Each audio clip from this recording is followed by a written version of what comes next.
Buongiorno belli! Come vedete da questa splendida faccia ci siamo appena alzati.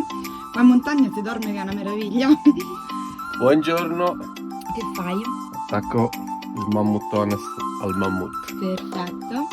E niente, adesso io oggi mi faccio una doccetta. Mentre il caffè va si accende il boiler. Questo ci riscalda l'acqua calda per fare la doccia.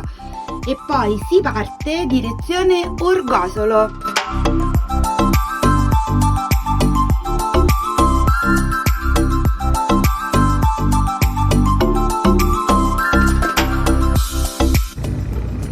Eccoci arrivati.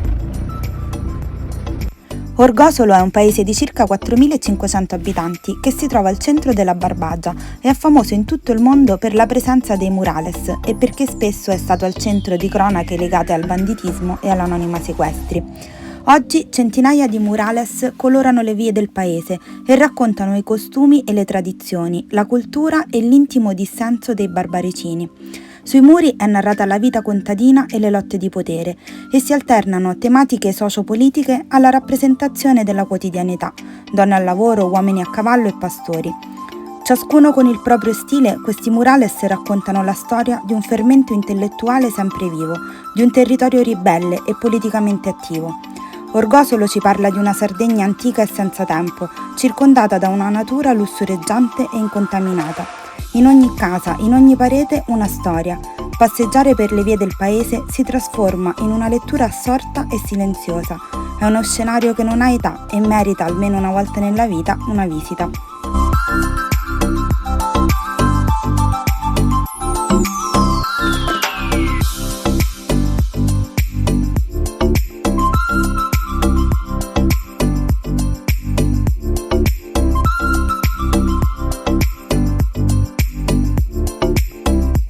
Dopo la passeggiata ad Orgosolo tra i murales ci siamo spostati in questo posto meraviglioso che sono le sorgenti di Sugologone. Questa è una delle sorgenti più importanti di tutta la Sardegna, è bellissima, tra l'altro è super fresca e quindi d'estate sicuramente deve essere un punto di ristoro meraviglioso ed è famosa per due motivi.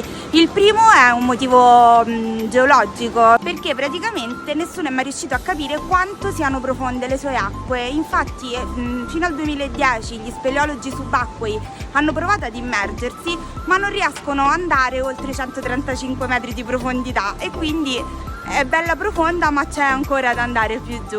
Il secondo motivo è che nelle profonde acque vive una strega che trascina i bambini cattivi col suo lungo uncino, li prende e se li porta giù nelle profondità. Infatti si dice che conserva tutti gli scheletri di bambini nella sua casa acquatica. Quindi state attenti perché se siete bambini capricciosi arriva la strega e vi porta giù. Facciamoci un giretto che tanto per arrivare è accessibile in maniera molto semplice, c'è un grande parcheggio, c'è un punto ristoro, organizzano in estate anche le escursioni in kayak perché abbiamo visto tutta la zona con i kayak da poter affittare.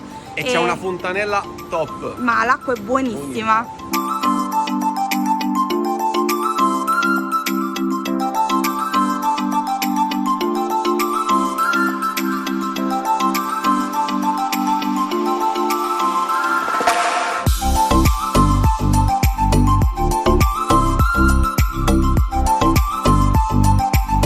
Leggendo su questo Deplian informativo che c'è un'altra particolarità in realtà di queste sorgenti.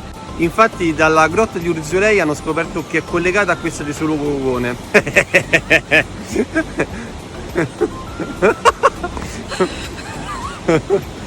Nel 99 un gruppo di speleologi sardi hanno versato del colorante atossico nella grotta di Urzulei, che si trova a una cinquantina di chilometri da qui, e hanno scoperto che dopo un mese l'acqua è spuntata qui dalla grotta di Sugologone. E quindi è una risorgiva che praticamente passa sotterranea, fa un bel percorsone lunghissimo e l'acqua poi risgorga qui nella sorgente. Per questo è una delle sorgenti proprio più pure che ci sono in Sardegna, perché nel percorso l'acqua viene totalmente purificata.